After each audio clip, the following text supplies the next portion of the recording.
오늘 아침에 저희들이 여호수아서 1장부터 3장의 말씀을 읽었습니다. 이제 모세오경이 끝나고 여호수아서를 이제 시작으로 해서 하나님의 백성들이, 이스라엘 백성들이 하나님의 말씀을 순종하는 삶을 사는지 아니면은 하나님의 말씀을 떠난 삶을 사는지 역사적으로 그들이 나타나는 그러한 삶을 통해서 우리에게 교훈을 주는 말씀이 바로 역사서입니다.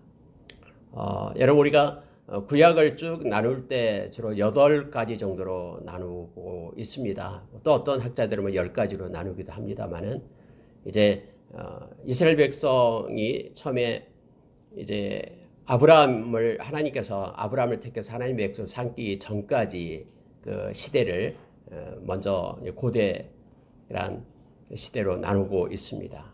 그리고 이제 하나님께서 아브라함을 택해서부터 계속해서 그 애굽으로 들어가기 전까지 시대를 나누고 있고요. 족장 시대로 나누고 있고, 그리고 이제 애굽에서 약 430년간 있었던 그런 애굽의 포로 시대를 애굽의 노예 시대로 나누게 되고요.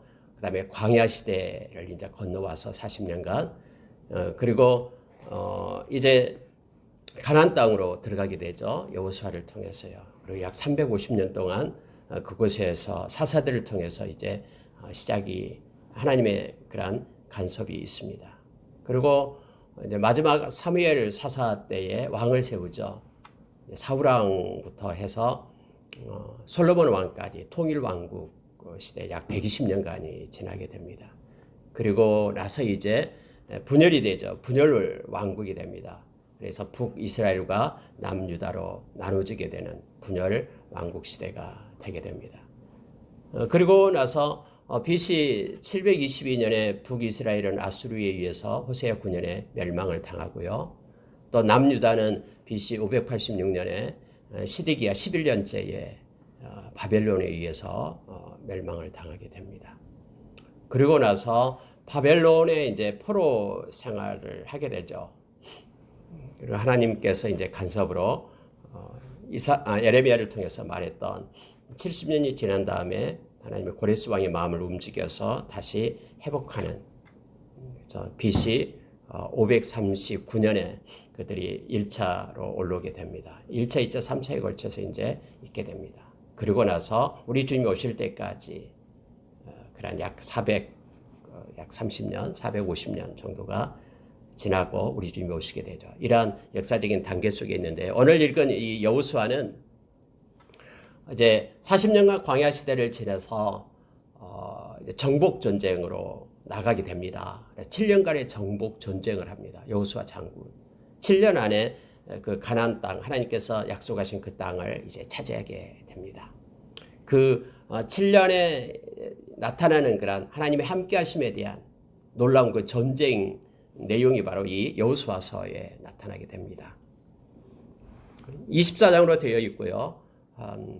이름이 말씀 한 2주 정도를 통해서 우리가 이 말씀을 보고 나누도록 하겠습니다.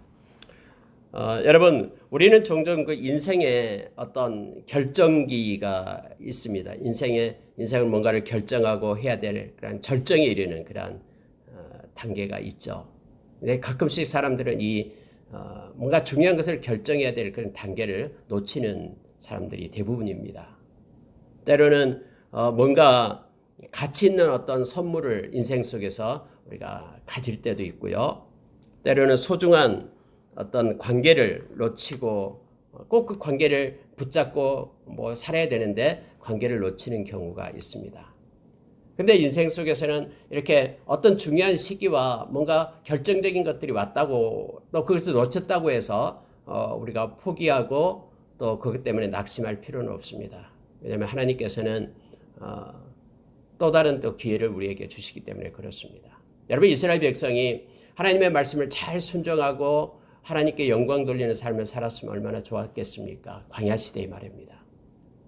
그런데 그들은 그렇지 못했습니다.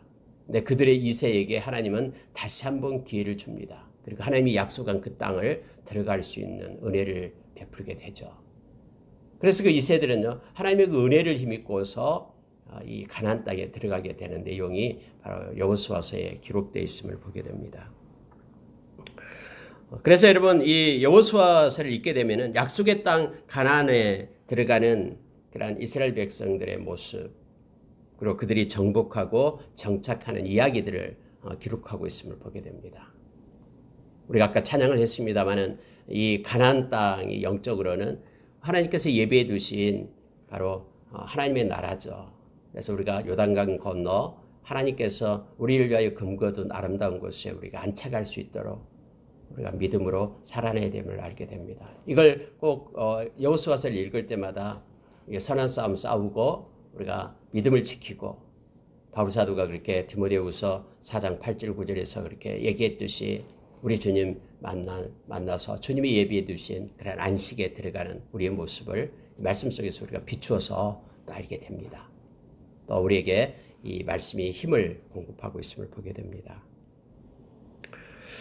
하나님의 백성들은 하나님과 더불어 믿음에 도전을 할 때 우리가 불가능하게 보였던 모든 것들이 아무것도 아님을 알게 됩니다. 특히 여호수아서는 이것을 우리에게 가르쳐 주는 거예요. 하나님과 함께하기만 하면은 어떤 어려운 것도 다 우리가 극복할 수 있고 승리할 수 있다라는 것을 이 말씀 속에서 우리가 깨닫기를 원합니다. 여러분 1장에 보면은요. 1장 1절에 이렇게 기록을 합니다.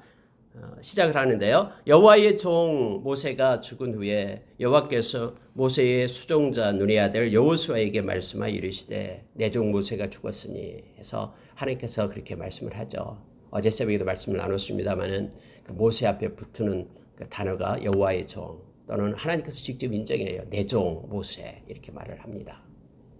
이제 하나님께서는 모세를 취해 가시고 여호수아를 세웁니다. 근데 여러분 원래 여호수아가요 이름이 호세아였죠.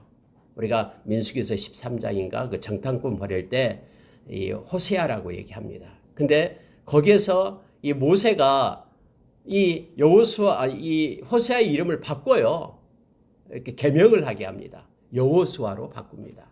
원래 호세아라는 것이 구원이라는 뜻이에요. 구원. 그런데 여호수아로 바꿀 때 이 여로 시작되는 것은요. 우리가 여호와 할 때 이 여의 차자를 따는 거예요. 그래서 여호수아의 그 이름의 뜻은 뭐냐면은 여호와는 구원이시다 이런 뜻입니다. 그래서 여호수아 자체가 꼭 예수 그리스도를 상징하는 우리에게 구원을 주신 예수님을 상징하는 예표적으로 쓴 말이 바로 이 여호수아입니다. 아마 모세는 이걸 알고 있었던 것 같아요. 하나님이 은혜를 주셔서 다음에 가나안 땅으로 이끌 그래서 호세아의 이름을 갖다 여호수아로 바꾸어서 하나님이 너를 통해서 구원하시고 하나님이 이스라엘 백성을 구원하신다.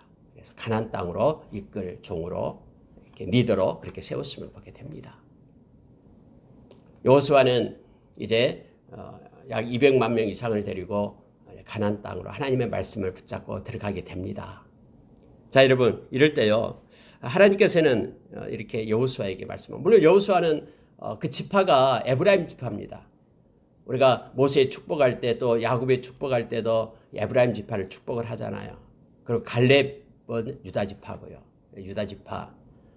북이스라엘은 이 에브라임 지파에 의해서 이렇게 주도적으로 이제 다음에 형성이 되고요. 남유다는 또 유다 지파에 의해서 형성이 되죠.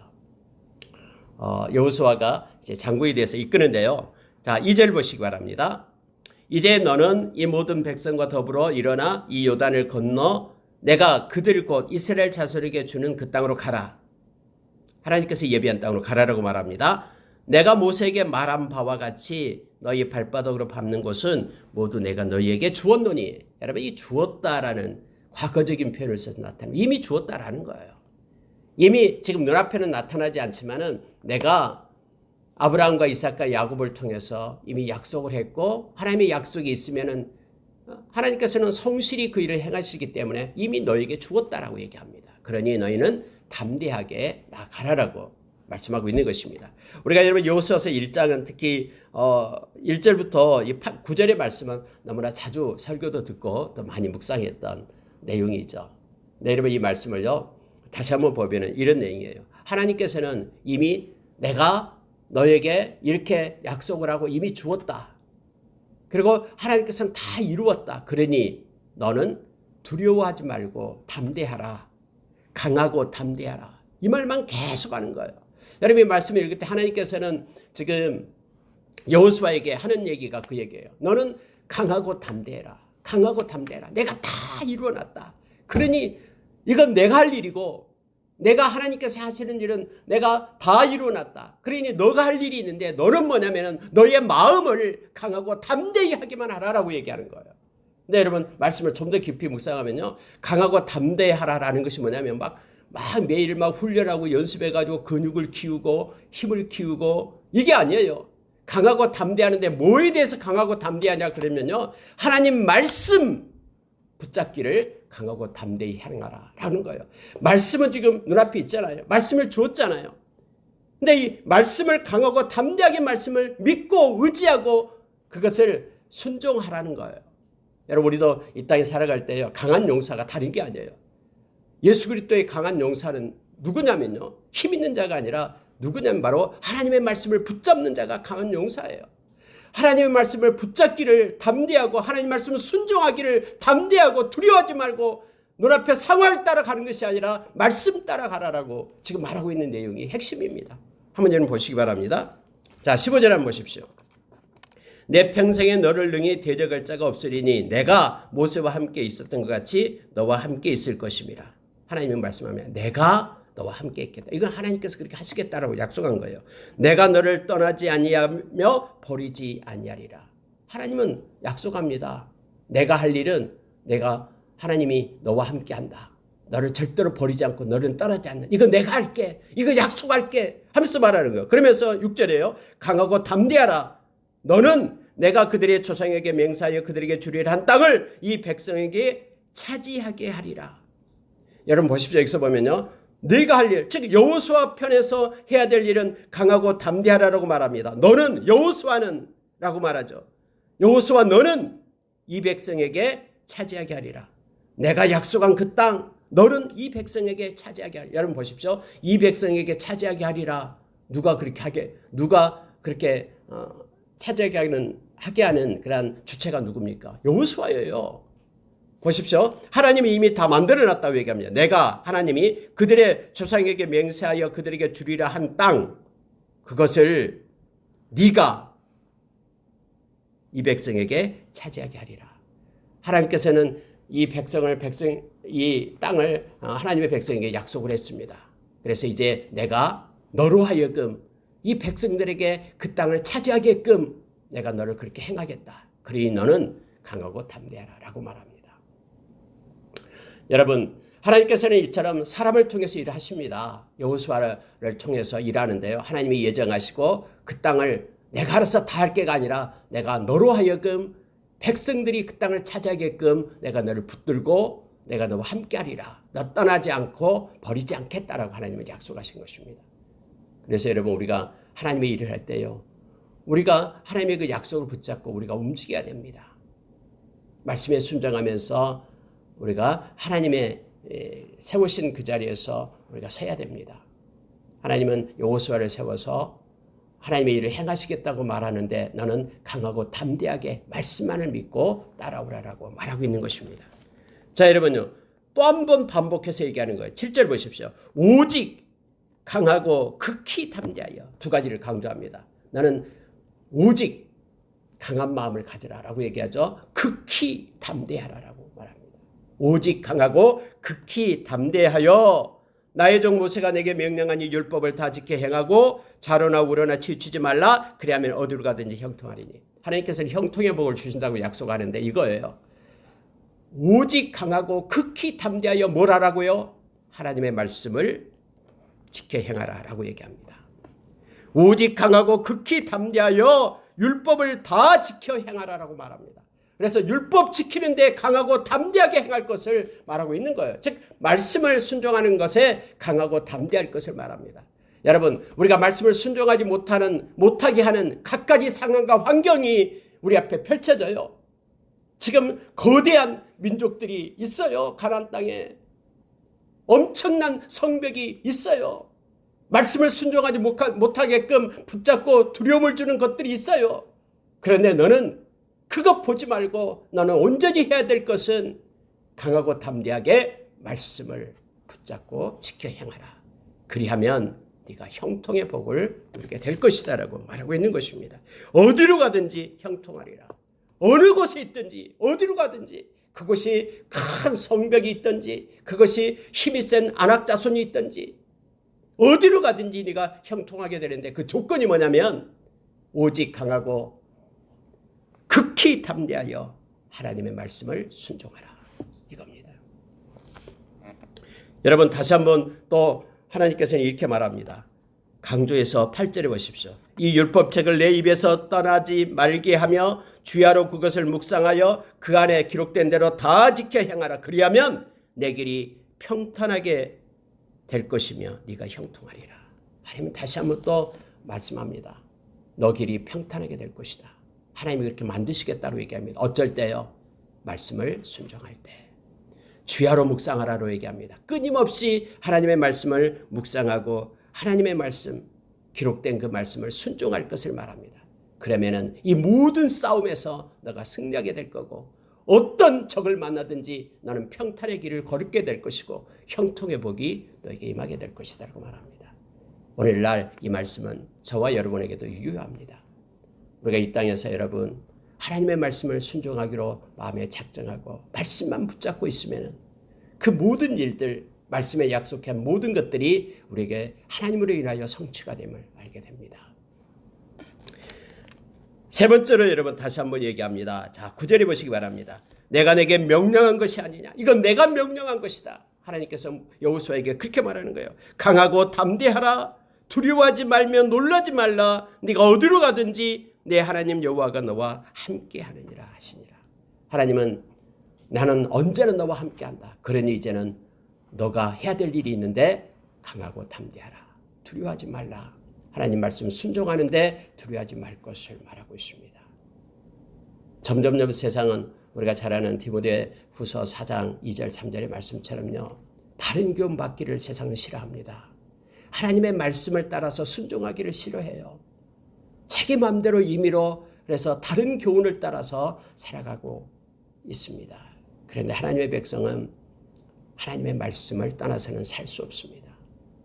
하나님의 말씀을 붙잡고 살아갈 때, 순종할 때 여기에 우리가 강하고 담대한 마음을 가지고 말씀 순종하려고 우리가 힘을 낼 때 하나님께서는 하나님의 방법으로 우리를 이끄시고 인도하시며 또 우리가 이 땅에 존재케 하는 그 이유대로 우리가 이 땅을 성취하고 하나님 앞에 서게 될 것입니다. 그럴 때 주님 우리에게 말할 것입니다. 착하고 충성된 종이라고. 네가 믿음으로 살았다라고 우리를 칭찬하고 우리를 존귀케 할 것입니다.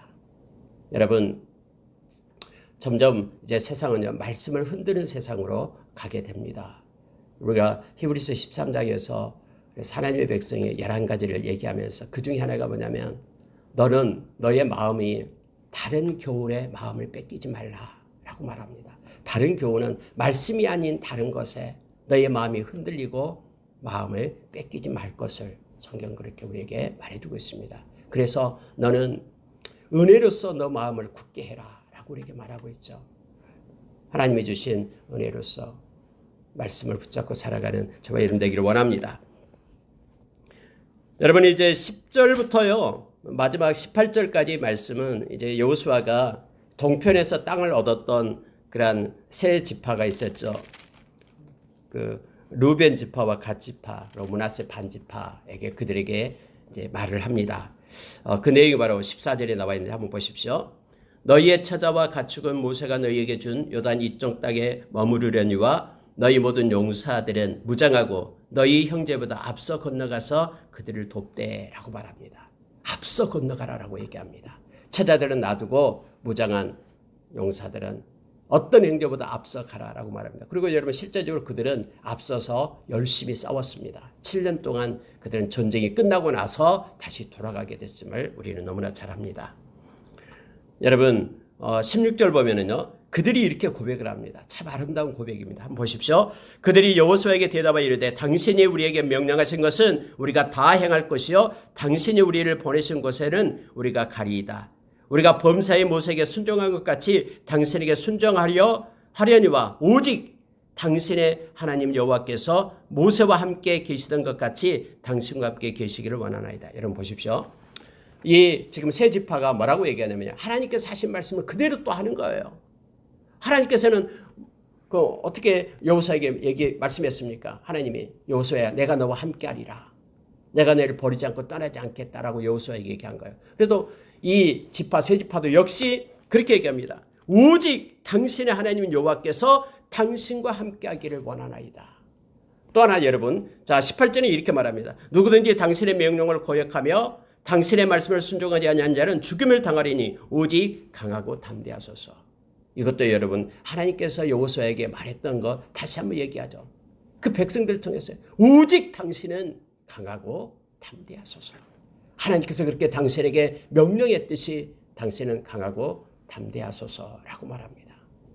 하나님의 말씀을 지키기에 강하고 담대하소서. 하나님이 함께 하신다라고 약속해주고 있는 말씀을 백성들을 통해서 다시 한번 의도적으로 성경은 드러내고 있음을 보게 됩니다. 하나님 우리와 함께 하십니다. 그렇기 때문에 우리는 강하고 담대하게 하나님의 말씀을 순종하는 자로 우리가 서기를 원합니다. 여러분 2장에 보면 이제 정탐꾼을 보내는 장면이 나옵니다. 거기에서 이제 라합이라는 그러한 기생을 만나게 됩니다. 근데 여러분 4절에 보시기 바랍니다. 그 여인이 그 두 사람을 이미 숨긴지라 이르되 과연 그 사람들이 내게 왔었으나 그들이 어디에서 왔는지 나는 알지 못하였고 하면서 거짓말을 합니다. 여리고성 왕이 이미 정보를 얻었어요. 지금 첩자가 들어왔다. 근데 라합의 집에 들어갔다고 말하는 거예요. 근데 라합의 집에 사람을 보냈더니 라합이 하는 얘기가 들어가자마자 그렇게 얘기했잖아요. 라합한테 빨리 끌어내라. 그랬더니 라합이 거짓말을 합니다.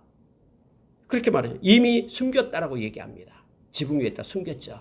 그리고 하는 얘기가 왔으나 금방 나갔다. 빨리 가서라. 쫓아가라. 그러면 찾을 수도 있을 것이다라고 얘기를 합니다. 이렇게 숨겨준 얘기가 나와요. 여러분 여기서 우리가 그러면 라합의 말은 이게 거짓말을 한 것 아닙니까? 자기 왕한테 거짓말하고 한 것이죠. 이걸 어떻게 봐야 될 것인가 이렇게 또 생각하는 사람들도 있습니다. 여러분 여기서는 어떤 면에서는 물론 이게 뭐 거짓말이다. 실제로 이렇게 속였으니까 거짓말이다라고 말할 수도 있겠습니다만은 원래 여러분 거짓말의 본질은 뭐냐면은 자기 자신을 위하여 거짓되게 악하게 속이는 것을 얘기할 때 거짓말이라고 얘기하죠. 그게 본질이죠. 악한 마음으로 자신의 이익을 위하여 다른 사람을 기만하는 행위가 우리가 거짓말이라고 말할 수 있습니다. 근데 여러분 라합은요. 이스라엘의 하나님을 두려워하는 믿음의 근거에서 자신의 목숨을 걸고 이스라엘의 정탐꾼을 숨겨주었습니다. 여러분 성경은 이것을 믿음의 행위다라고 말하고 있습니다. 우리가 잘 아는 히브리서 13장에서 라합은 믿음으로 말미암아 이 일을 행했다라고 하나님 앞에 옳은 일이다라고 말하죠. 그리고 라합도 역시 이 일 때문에 예수 그리스도의 그 계보 속에 들어가게 됨을 알게 합니다.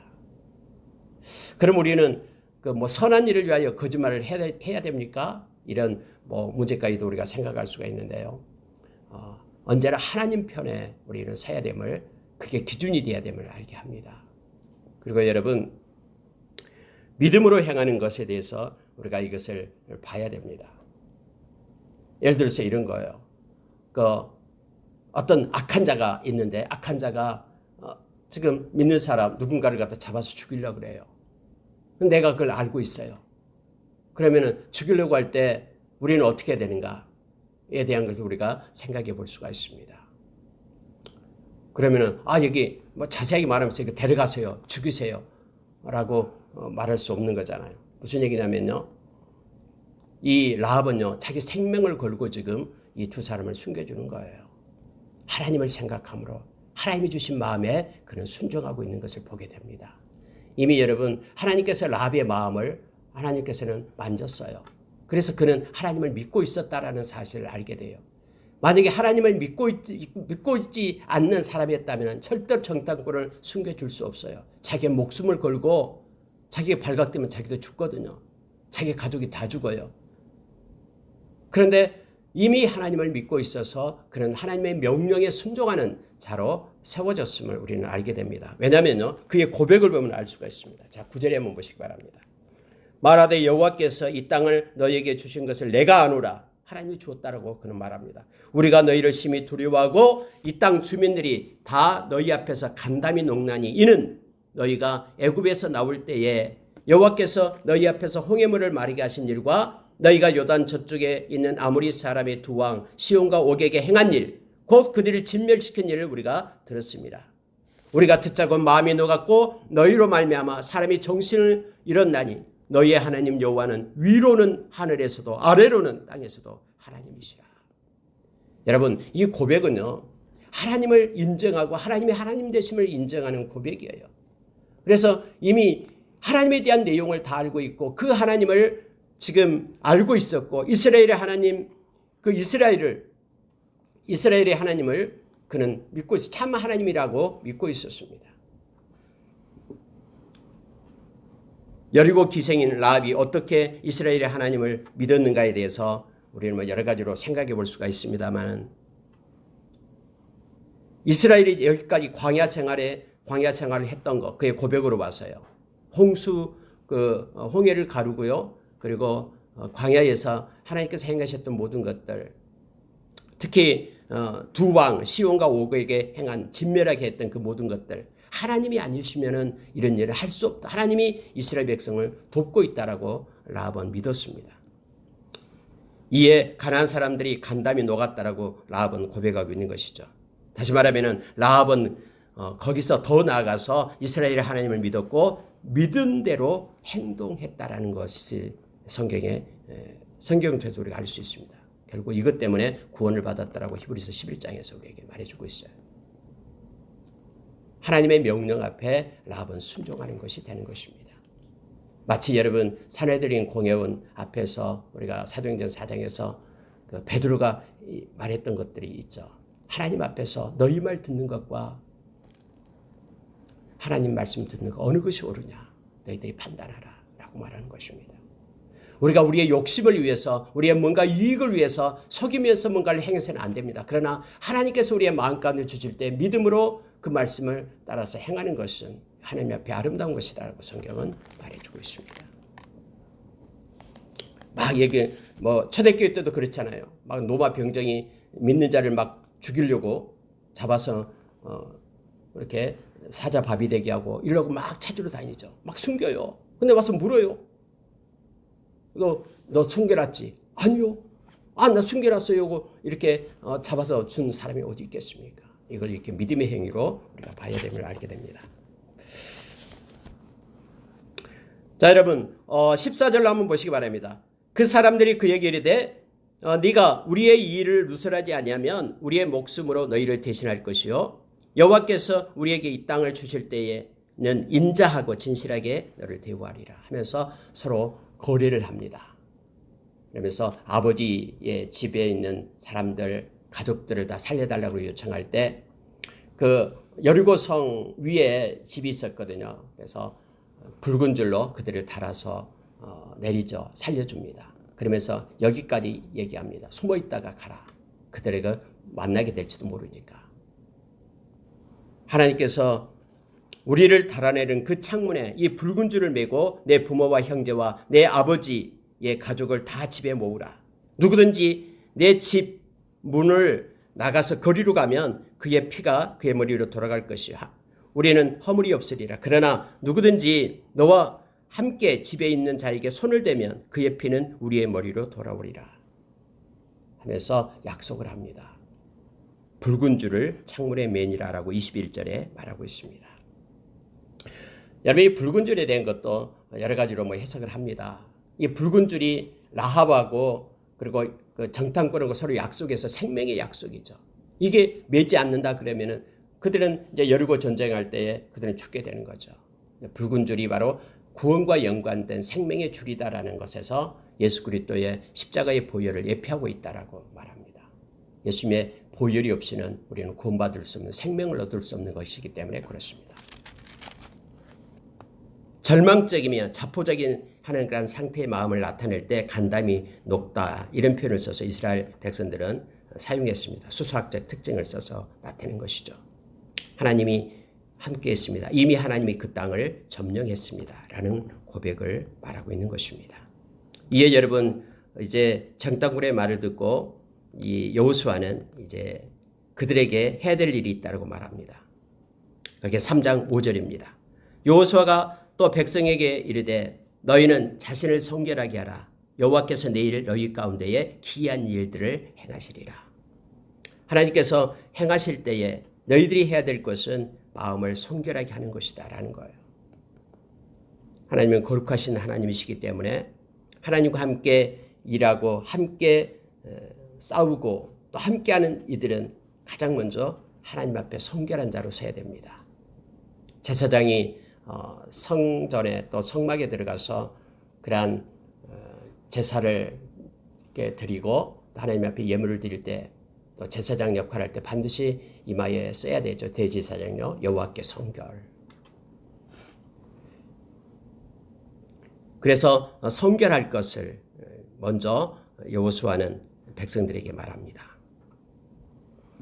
또 하나는 여러분 6절을 보니까요. 여호수아가 또 제사장들에게 말하여 이르되 언약궤를 메고 백성에 앞서 건너라 라고 말하면서 언제나 언약궤가 앞서갑니다.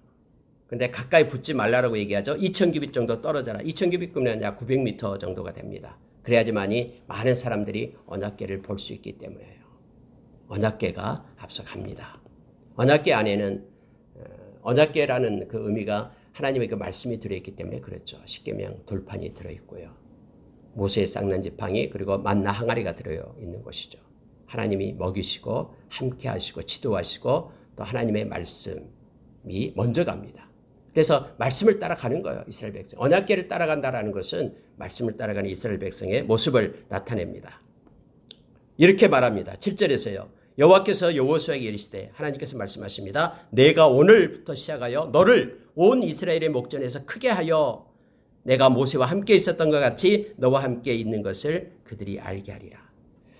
여러분 하나님께서는요. 하나님이 직접 알게 하신다라고 말합니다. 사람들은 자기 자신을 나타내고 드러내려고 노력하죠. 자기 자신을 피하라고요. 그러나 여러분 하나님의 백성은요. 하나님이 알아서 드러내 주십니다. 오늘 하나님께서는 여호수아에게 그렇게 말합니다. 여호수아야 내가 너와 함께하는 것을 많은 백성들 너를 따르는 백성들에게 내가 드러내겠다. 너 스스로 너 자신을 높일 필요가 없다라고 말합니다. 하나님이 모세와 함께했던 것처럼 내가 너와 함께하는 것을 많은 백성이 알게끔 내가 그렇게 하겠다라고 말하고 있습니다. 요단강을 건너가게끔 그렇게 합니다. 이 요단강 건너는 사건도 굉장한 사건이죠. 여러분 한번 보시기 바랍니다. 성경이 이렇게 표현합니다. 자, 10절 보십시오. 살아계신 하나님이 너희 가운데에 계시사 가나안 족속과 헷 족속과 히위 족속과 브리스 족속과 기르가스 족속과 아모리 족속과 여부수 족속 7 족속을 얘기하죠. 너희 앞에서 반드시 쫓아냈을 줄을 이것으로써 너희가 알리라 하면서 이것을 나타냅니다. 뭐냐면은 언약궤를 맨 제사장이 이제 발을 요단강물에 담그자마자 물이 갑자기 아래로 내리는 그러한 자연의 법칙을 위반해서 하나님의 명령을 따라 위로 올라가게 됩니다. 물이 막 위로 올라가는 거예요. 쌓이게 되죠. 위로 쌓여서 나가게 됩니다. 여러분 요단강은 원래 그곳으로부터 약 28km 정도 떨어진 그 헤르몬산에서 흘러내리는 물이죠. 추수 때가 가까웠다라고 말하죠. 자, 15절 보니까요. 요단이 곡식 거두는 시기에는 항상 언덕에 넘치더라 이렇게 돼 있죠. 곡식 거두는 시기가 바로 보리배는 시기 약 4월달 5월달인데요. 그때는 이게 헐몬산 헤르몬산이라고 얘기하는데 헤르몬산은 높아요. 2,800m 이상입니다. 거기에 막 눈들 얼음들이 녹아가지고 엄청나게 물이 내려와요. 우기가 돼가지고 비가 그래서 요단강이 막 넘칩니다. 그럴 때 제사장의 발이 요단강에 닿자마자 물이 온전히 끊어졌다라고 성경에 표현하죠. 흘러가는 물이 온전히 끊어져서 백성이 여리고 앞으로 바로 건널세 이렇게 됩니다. 17절 보십시오. 이거 보고 마치겠습니다. 여호와의 언약궤를 맨 제사장들은 요단 가운데 마른 땅에 굳게 섰고 그 모든 백성이 요단을 건너기를 마칠 때까지 모든 이스라엘은 그 마른 땅으로 건너갔더라. 언약궤를 맨 제사장들이요. 그 강 한가운데 서 있습니다. 메고 있는 거예요. 서서요. 언제까지? 200만의 그러한 숫자가 다 건널 때까지 그곳에 서 있었다라고 얘기합니다. 물론 어깨가 무거웠겠죠. 오랫동안 서 있어야 되기 때문에 200만 명이 넘어가야 되기 때문에. 아무리 요단강이 폭이 좁다 해도 좁은 폭이 약 30m 정도가 넓은 폭은 굉장히 넓고요. 그런 지역이었습니다. 하나님께서 행하시는 일들 가운데는 우리가 생각할 수 없는 일들이 나타나게 됩니다. 상상할 수 없는 일들이 자연 법칙과는 또 맞지도 않는 그런 일이지만 하나님이 이 일을 다 행하시고 있죠. 모든 것을 주관하시는 하나님이시기 때문에 그렇습니다. 다음에 여리고성 무너뜨리는 것도 아주 기이한 하나님의 방법입니다. 그러면은 하나님께서 이러한 일들을 행하실 때 하나님의 백성이 해야 될 일은 아까 성결하라라는 것을 얘기합니다. 그리고 여리고성 이제 내일 새벽에 말씀을 월요일 새벽에 말씀을 나누겠습니다만은 그때 역시 여리고성을 무너뜨릴 때도 그들이 할례를 받게 됩니다. 싸우기 전에요. 성결한 하나님께 속한 거룩한 백성으로 먼저 세워지게 됨을 보게 됩니다. 여러분 말씀 마치겠습니다. 오늘 여호수아서 1장부터 3장의 말씀을 나누었었는데요. 하나님께서 여호수아에게 또 이스라엘 백성에게 요구한 것이 있습니다. 강하고 담대하게 하나님의 말씀을 붙잡으라. 좌우로 치우치지 말고요. 그러면은 하나님께서 모든 것을 평탄케 하고 형통케 하겠다라고 약속합니다. 그리고 오직 하나님의 거룩한 백성으로서 성결한 자로 설 것을 우리에게 요청합니다. 오늘 하루도 우리가 말씀을 붙잡고 살아가는 하루, 우리가 말씀에 순종하는데 최선을 다하고 담대한 하루가 되기를 원합니다. 거룩한 하나님의 백성으로 십자가의 보혈을 힘입고 또 회개함으로 인하여 성결한 자로 하나님 앞에 서기를 원합니다.